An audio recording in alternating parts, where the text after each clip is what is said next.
Estamos iniciando mais um programa Caminho da Luz, com muita alegria, podendo entrar mais uma vez à sua casa, levando sempre uma programação repleta de muito amor, de muito carinho, baseado no Evangelho de nosso Senhor Jesus Cristo. É com muita alegria que nós vamos pedindo licença para adentrarmos a sua casa. E estamos hoje no programa com o nosso querido André Luiz. Tudo bem, André? Tudo bem, querido Pai, é sempre com grande alegria iniciarmos este momento de paz, este momento de descontração, em que procuramos levar a você, onde estiver, sempre uma visão à luz da doutrina espírita cristã. Vamos então iniciar o estudo de Nosso Lar. Hoje um capítulo muito interessante, eu tenho a certeza que você vai gostar muito, vamos acompanhar juntos esse estudo que fazemos semanalmente, capítulo a capítulo da obra de André Luiz. Nós vamos estudar no Gabinete do Ministro. Capítulo 13º no Gabinete do Ministro. Com as melhoras crescentes, surgia a necessidade de movimentação e trabalho. Decorrido tanto tempo, esgotados anos difíceis de luta, volvia-me o interesse pelos afazeres que enchem o dia útil de todo homem normal no mundo. É interessante que ele começa a nos mostrar a importância de que o homem necessita do trabalho. O trabalho é um ponto importante para o seu coração. E ele começou a sentir a necessidade do trabalho, a necessidade do contato com o próximo, a necessidade na produção que ele tinha de suas atividades cotidianas. E aqui ele também menciona algo muito interessante. Volvia-me o interesse pelos afazeres que enchem o dia útil de todo homem normal no mundo, mostrando que a nossa verdadeira vida, a nossa verdadeira pátria não é dentre os encarnados, mas sim, encarnados sim, porque a morte não existe, mas na nova etapa, que é em uma das muitas moradas da casa do Pai, continuava com os afazeres normais, continuava com as necessidades básicas, com as necessidades fisiológicas, mostrando que a desencarnação nada mais é do que a passagem para outro plano e que a vida continua normalmente. Ele também nos diz nesse início que ele precisaria retomar porque havia esgotados os afazeres que, ao longo de muitos anos, ele teria interrompido pelo processo de sofrimento nas zonas umbralinas. Incontestável que havia perdido excelentes oportunidades na terra, que muitas falhas me assinalavam o caminho. Agora, porém, recordava os 15 anos de clínica, sentindo um certo vazio no coração. Identificava-me a mim mesmo como vigoroso agricultor em pleno campo, de mãos atadas e impossibilitado de atacar o trabalho. Cercado de enfermos, não podia aproximar-me, como noutros tempos, reunindo em mim o amigo, o médico e o pesquisador. É interessante ele fazer essa abordagem, que ele nos faz relembrar os 15 anos que ele trabalhou clinicando, ou seja, atendendo diretamente as pessoas. Aquilo lhe estava fazendo falta. E ele também retrata um outro ponto interessante, quando ele diz que o seu coração se encontrava vazio, ou seja, havia uma necessidade maior dele poder se envolver com as atividades. E ele até dá o exemplo de um agricultor que se encontra prestes ao trabalho na agricultura, mas está com as suas mãos amarradas. Hoje em dia é comum nós vermos em jornais televisivos, ou mesmo escrito, não é, pai? Pessoas que já aposentaram, retornando à vida profissional porque encontraram esse mesmo vazio. André Luiz chegou do outro lado, que na André Luiz é Carlos Chagas.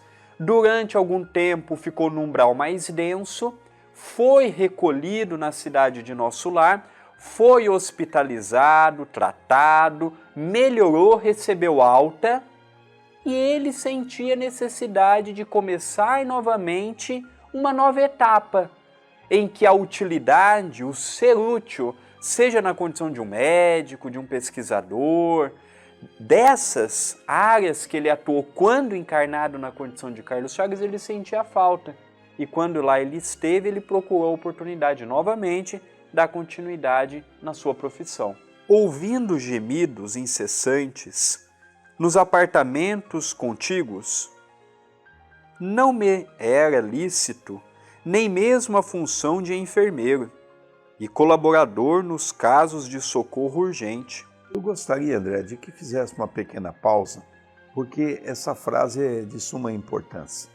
Um pouco acima, ele faz lembrar que em outros momentos ele tinha os enfermeiros. Ele tinha, na condição, ele era um amigo, ele era um pesquisador e era um médico. Mas nessa frase ele fala uma coisa muito interessante. Ele viu gemidos, ou seja, ele estava num quarto de hospital. E percebia que nos quartos hospitalares ao seu lado havia muito sofrimento, muita dor, muito gemido. E ele então se sentia atado, porque ele não poderia sequer atender na condição de enfermeiro, quanto mais na condição de médico. Aqui talvez explique um pouquinho essa ideia de que nós temos uma visão equivocada. Nós achamos que ao chegar ao mundo espiritual, nós perdemos apenas a roupagem física. Não é verdade. O mundo espiritual é uma dimensão diferente, no qual não basta ter vontade, basta ter condições espirituais. E há uma diferença muito grande entre ter vontade e ter aptidões e condições especiais para o trabalho no campo do bem. Claro que não me faltava desejo. Minha posição ali, contudo, era asaz, humilde, para me atrever. Os médicos espirituais eram detentores de técnica diferente. No planeta, sabia que meu direito de intervir começava nos livros conhecidos e nos títulos conquistados. Mas naquele ambiente novo, a medicina começava no coração, exteriorizando-se em amor e cuidado fraternal. Eu queria, André, fazer um comentário porque eu acho que às vezes, quando nós estamos lendo, nós às vezes deixamos passar alguns pontos importantes. Como nós estamos fazendo um estudo, é importante nós tentarmos nos aprofundar o máximo possível para que nós possamos entender as frases, compreender aquilo pela qual André Luiz verdadeiramente quer falar para todos nós. Primeiro, ele diz que os médicos espirituais eram detentores de técnicas diferentes. Ora, se o perispírito é assemelhado ao corpo físico e perdemos apenas o corpo, e a forma perispiritual mantém-se com os seus órgãos, o que haveria de diferente? Perdemos apenas a carne. Mas nós vamos ver na sequência uma coisa muito interessante. André Luiz diz que as técnicas que ele aprendeu na literatura é muito diferente da técnica pela qual eles usam lá, porque lá a ciência é o amor, ou seja, se cura pelo amor, se cuida pelo amor. E aí uma grande diferença pela qual a ciência do homem e a ciência espiritual. Qualquer enfermeiro, dos mais simples em nosso lar, tinha conhecimentos e possibilidades muito superiores à minha ciência. Inexequível, portanto, qualquer tentativa de trabalho espontâneo, por constituir, a meu ver, invasão de seara alheia. No apuro de tais dificuldades, Lísias era o meu amigo indicado, as minhas confidências de irmão. Interpelado, esclareceu. por que não pedir o socorro de Clarencio? Atendê-lo-á, por certo. Peça-lhes conselhos. Ele pergunta sempre por sua pessoa e tudo fará a seu favor. Que coisa maravilhosa, né? Eu gostaria de trabalhar um pouquinho com essa frase, olha. Portanto, qualquer tentativa de trabalho espontâneo por constituir, a meu ver, invasão de seara alheia. Ou seja, não basta ter boa vontade. Diga de passagem, nós temos um dito popular que diz sobre isso, né? De boa intenção o inferno está cheio. No mundo espiritual, nas ramagens mais elevadas, não basta a vontade, basta o conhecimento, a vivência, o espírito voltado para o campo do bem. Naquele momento, ele ainda não tinha. Ele estava se refazendo. Ele não estava ali, dizia Lísias, na condição de um médico. Ele estava ali na condição de um doente, doente da alma.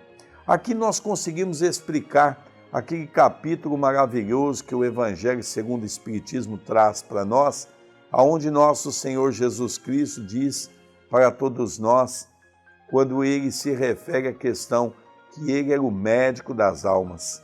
O médico das almas é exatamente para cuidar de uma doença inerente aos homens velhos, mantendo-se pelo orgulho e pelo egoísmo. Me chamou a atenção porque aqui nós vemos a questão do voluntário. O voluntário vai o dia que quer, faz o que quer, do jeito que quer, da maneira que quer e como quer. Não é? Então nós não podemos hoje ter essa ideia. Então, para que ele pudesse trabalhar em nosso lar, ele tinha que se preparar. E aí Lísias disse a ele, vamos conversar com Clarencio, ele gosta muito de você. Quem sabe Clarencio tem algumas notícias para informar a você. E é interessante também que ele também nos comenta, imaginemos nós, ele no século XIX, início do século XX, um dos médicos mais respeitados que o Brasil tinha. Imagina ele chegar no mundo espiritual, na cidade Nosso Lar, e ter que assumir que o conhecimento que ele tinha era um conhecimento limitado, perto do conhecimento do que os médicos de lá tinham. Muitas coisas que aqui ele compreendia, que ele estudava, ele não foi encontrar a mesma resposta e o mesmo método do outro lado, vendo que a nossa medicina aqui na Terra está ainda muito distante da medicina espiritual num plano mais esclarecido. Animou-me grande esperança. Consultaria o ministro do auxílio, iniciando, contudo, as providências. Fui informado de que o generoso benfeitor somente poderia atender na manhã seguinte, no gabinete particular. Esperei ansioso o momento oportuno. No dia imediato, muito cedo, procurei o local indicado. Qual não foi, porém, minha surpresa, vendo que 3 pessoas lá estavam aguardando Clarencio, em identidade de circunstâncias. Eu vejo tudo isso que é uma disciplina que Emmanuel havia solicitado ao nosso querido e amado Chico Xavier, o quanto os espíritos são, de uma certa forma, disciplinados, os espíritos superiores. Vejamos que Lísias, então, vai consultar. Clarencio só podia atender no dia seguinte pela manhã. Não é como aqui. Aqui, quando nós precisamos de alguém, nós queremos ser atendidos na hora, do jeito que nós queremos, da maneira que nós queremos. Nós percebemos o que é nós respeitarmos as condições do próximo. Então, Lísias se informou. Bom, Clarencio atende amanhã pela manhã. Então, André Luiz o aguardou pela manhã e ele então achou estranho, porque ele achou que seria o único. Mas chegando cedo, ele já percebeu que 3 pessoas estavam à sua frente, também para conversar com o ministro Clarencio. É porque quando ele estava encarnado, ele estava acostumado a fazer os outros esperar e não esperar ser atendido por quem quer que seja. Além disso, quando nós estudamos a história de Carlos Chagas, nós vamos ver que ele teve um papel importante no alto escalão do governo federal, representava o Brasil em alguns aspectos. É interessante que esses homens se modificam pelo orgulho, pelo egoísmo, pela vaidade. Esses homens chegam no mundo espiritual dono de si mesmo, achando que lá é igual aqui, todos terão que curvar-se perante eles. Esse tudo um fator do homem velho ainda muito aprisionado na criatura humana. Dando continuidade, o dedicado ministro do auxílio chegara muito antes de nós e atendia a assuntos mais importantes que a recepção de visitas e solicitações. Terminado o serviço urgente, começou a chamar-nos, 2 a 2. Impressionou-me tal processo de audiência. Soube, porém, mais tarde, que ele aproveitava esse método para que os pareceres fornecidos a qualquer interessado servissem igualmente a outros. Assim, atendendo a necessidades de ordem geral, ganhando tempo e proveito. Ele imaginava que ao chegar lá no ministério, o ministro ainda não havia chego, porque estava chegando bem cedo. Para sua surpresa, Clarencio já havia chego há muito tempo, já estava despachando no seu gabinete assuntos de maior relevância, cuidando dos assuntos pertinentes a nosso lar, e depois que tudo estava tratado, ele começaria a atender as pessoas no horário que havia sido marcado. André Luiz também observou esse detalhe, que é um detalhe muito interessante. Mas o mais interessante é que André Luiz estava acostumado que na Terra nós temos o hábito de atender, principalmente nos consultórios médicos, de 1 a 1, nos consultórios dos advogados, salvo se a pessoa acompanha algum familiar. Chamou-lhe a atenção que ele nunca atende no gabinete ninguém sozinho, sempre de 2 em 2, porque pensava ele, e ele entende, que quando vai de 2 em 2, os problemas se assemelham diante das dificuldades do ser humano, que a ajuda de um poderia servir para auxiliar o outro. Isso é muito interessante, nós vamos ver o desdobramento dessas conversas, como é que André Luiz cresceu muito com esse tipo de atendimento dado então pelo ministro Clarencio. Decorridos muitos minutos, chegou-me a vez. Penetrei no gabinete em companhia de uma senhora idosa, que seria ouvida em primeiro lugar, por ordem de precedência. O ministro recebeu-nos, cordial, deixando-nos à vontade para discorrer. Um outro ponto interessante, ele faz uma outra ressalva. Muitos minutos se passaram antes que ele me atendesse. Clarencio não tinha pressa para conversar com as pessoas. Procurava orientá-los da melhor maneira possível. E ele, como médico, é como os médicos da terra, às vezes nem olha para a cara do paciente, já logo vai despachando, sem sequer ver a real situação de necessidade daquele paciente. E ele percebeu que não, Clarencio estava demorando, muitos minutos foram contados a partir do momento que ele começou a atender as 2 primeiras que estavam à frente, porque relembramos que quando ele chegou, havia 3 pessoas à sua frente. Foram atendidas 2 e depois ficou ele e uma senhora. E os 2 então entraram juntos para ouvir as orientações de Clarencio. Pensando que ia ser atendido com alguma diferença, que ia ter alguma regalia, quando chegou lá era igual para todos, mesmo com o carinho que Clarencio tinha para com André Luiz e mesmo Clarencio tendo um respeito muito grande pela mãe de André Luiz, que foi quem intercedeu em ajuda ao teu filho tão amado. Dando continuidade, a companheira disse: Nobre Clarencio, começou a companheira desconhecida, venho pedir seus bons ofícios a favor de meus 2 filhos. Já não tolero tantas saudades, e estou informada de que ambos vivem exaustos e sobrecarregados de infortúnios no ambiente terrestre. Reconheço que os desígnios do Pai são justos e amorosos. No entanto, sou mãe. Não consigo subtrair-me ao peso da angústia. Até aí é uma coisa comum. Ela está colocando a dificuldade dos 2 filhos que ela havia deixado aqui na crosta.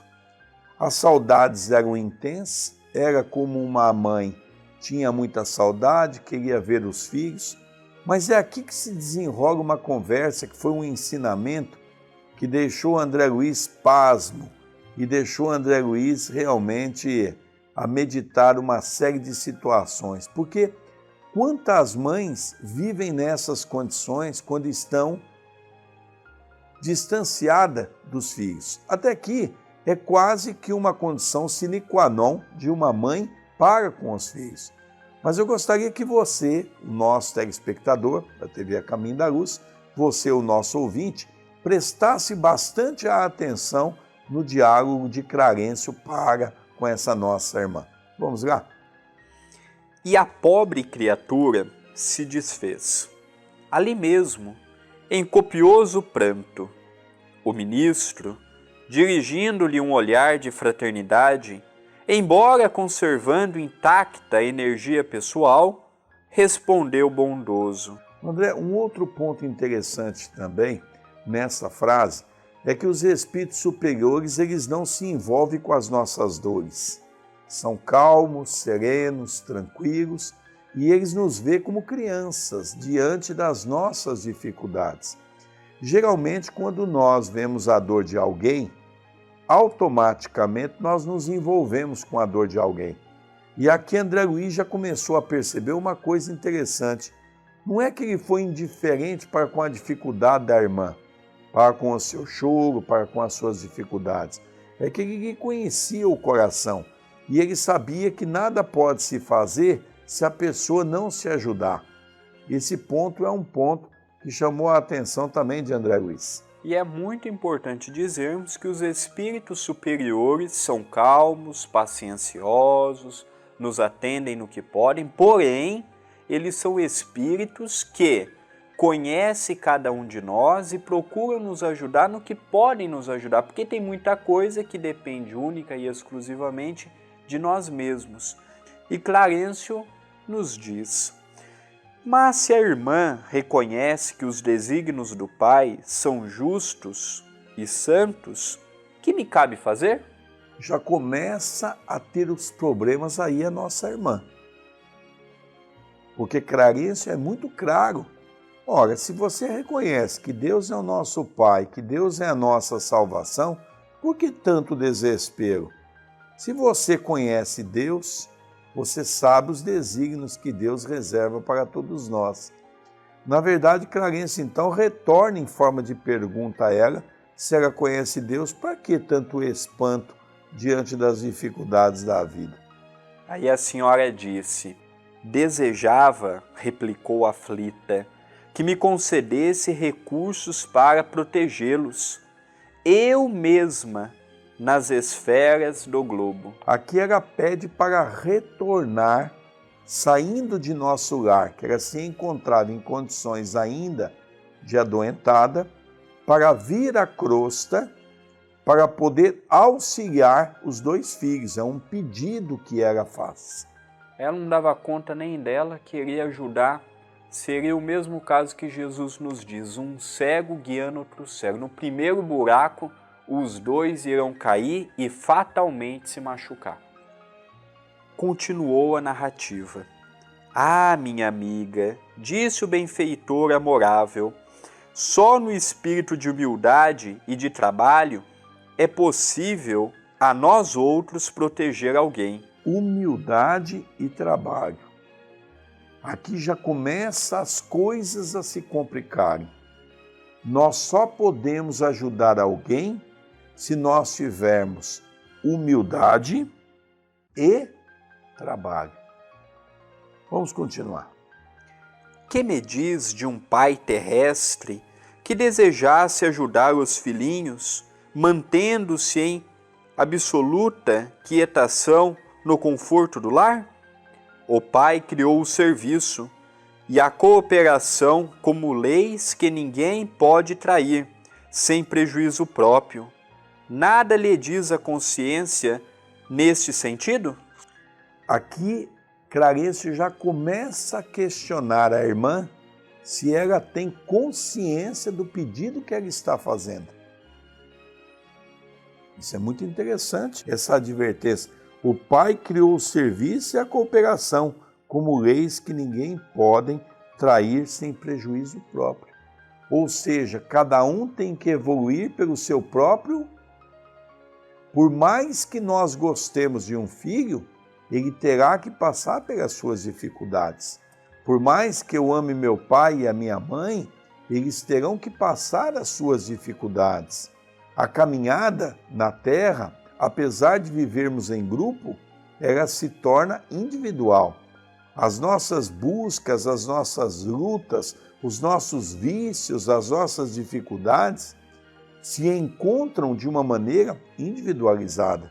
Somos nós que iremos resolver os nossos próprios desatinos de ontem, vindo a bailar nos momentos atuais. Quantos bônus horas poderá apresentar em benefício de sua pretensão? Aqui já começa essa pergunta que ele faz para ela. Olha, você pode ajudar, Deus permite. Bônus hora, vamos relembrar, é a forma pagamento que existe em nosso lar para quem trabalha na seara do bem, ou seja, é o dinheiro. Ele pergunta a ela, quanto bônus hora você vai precisar para ter que quitar essa dívida? Ou seja, para receber o auxílio desse trabalho, quanto você vai ter que se dispor disso? A interpelada respondeu hesitante, 304. Então veja que interessante, ela tinha 304 bônus horas, não é? Ela falou, o que eu tenho é isso, ou seja, de trabalhos que ela tinha exercido lá em nosso lar. Disse Clarencio, é de lamentar, elucidou Clarencio sorrindo, pois aqui se hospeda há mais de 6 anos e apenas deu à colônia, até hoje, 304 horas de trabalho. Entretanto, logo que restabeleceu das lutas sofridas em região inferior, ofereci-lhe atividade louvável na turma de vigilância do Ministério da Comunicação. Veja, 6 anos ela estava em nosso lar e ela tinha apenas 304 horas, porque cada bônus horas é 1 hora. 304 bônus horas ela tinha em 6 anos que ela estava lá. Ou seja, Clarencio disse que ela não tinha praticamente quase nada. A poupança dela estava pequenina. Ela não tinha muita coisa a oferecer, mas não porque eles não a pagaram corretamente. É porque nós vamos ver agora na conversa dela com Clarencio. Vocês vão perceber o quanto ela é um espírito leviano, o quanto ela é um espírito que não gosta de trabalhar, que se não se interessou pela sua reforma íntima, pelo seu trabalho, vocês vão ver quantas oportunidades ela tem em nosso lar e todas as oportunidades ela desprezou, todas as oportunidades ela fez pouco caso. Vamos reparar.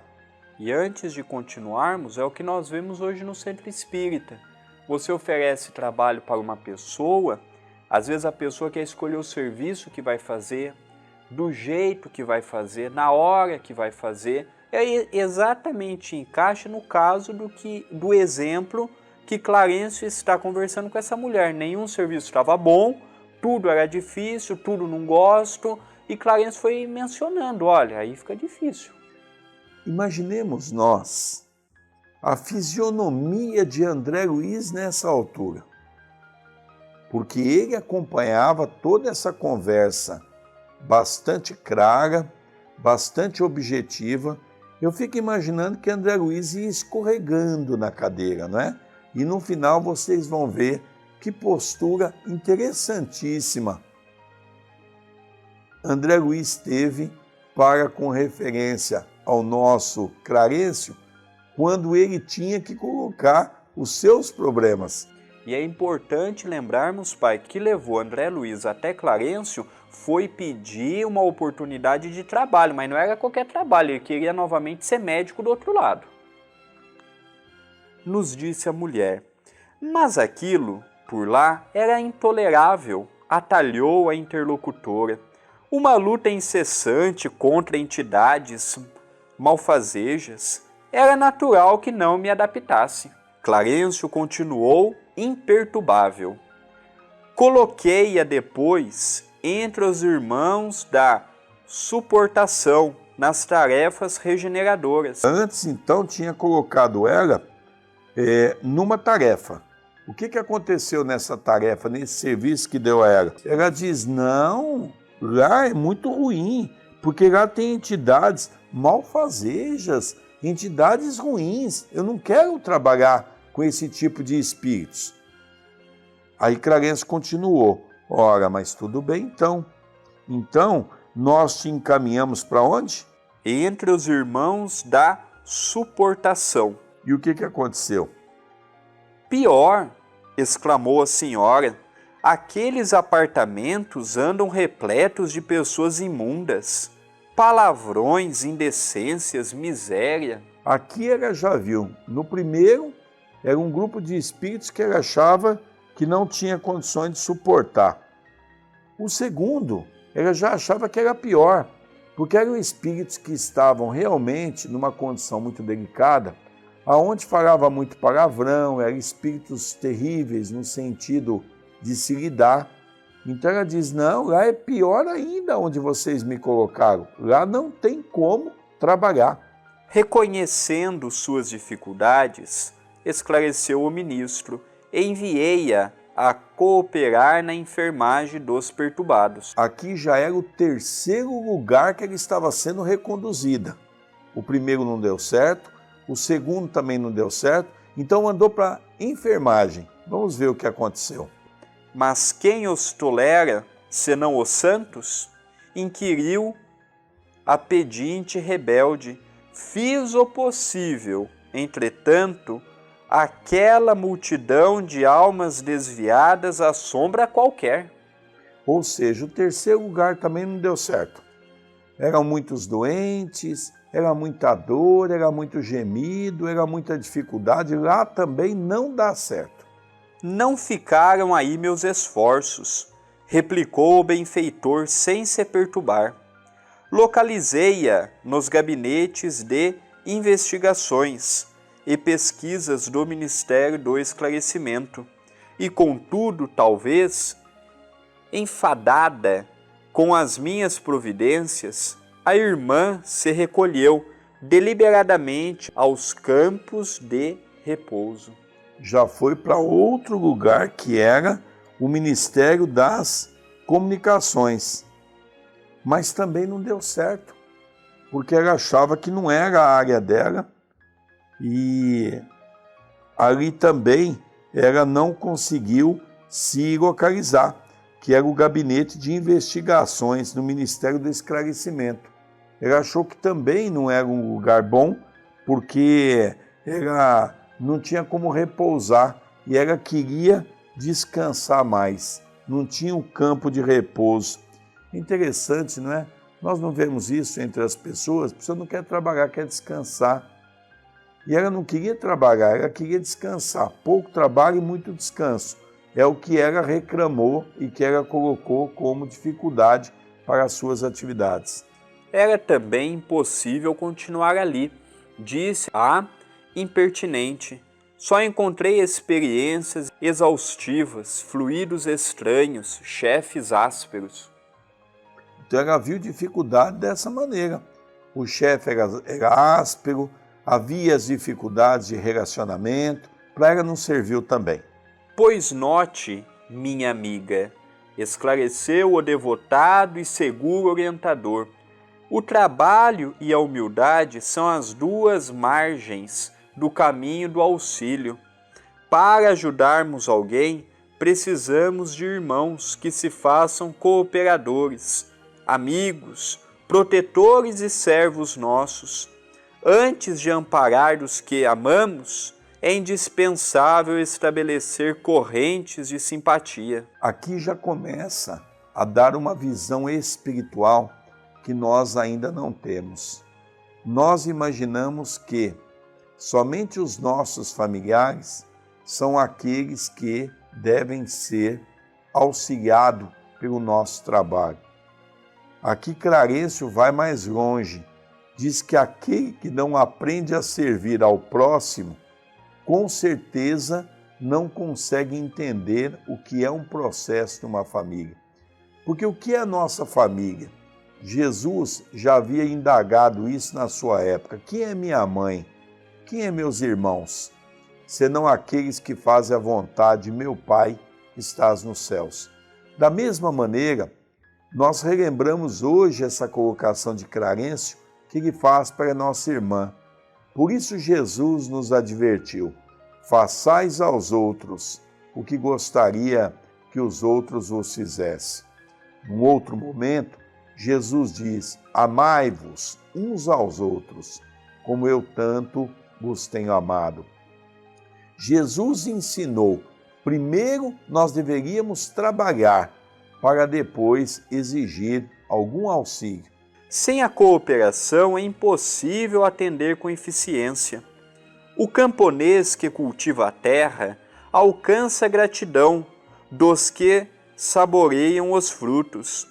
O operário que entende os chefes exigentes, executando-lhes as determinações, representa o sustentáculo do lar, em que o Senhor o colocou.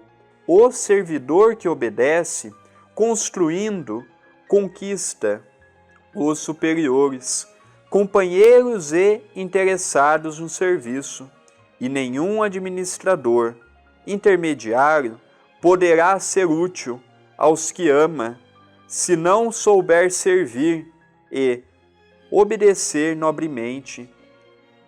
Fira-se o coração, experimentando-se a dificuldade, mas que saiba cada qual que o serviço útil pertence acima de tudo ao doador universal. Essa colocação de Clarencio é fantástica.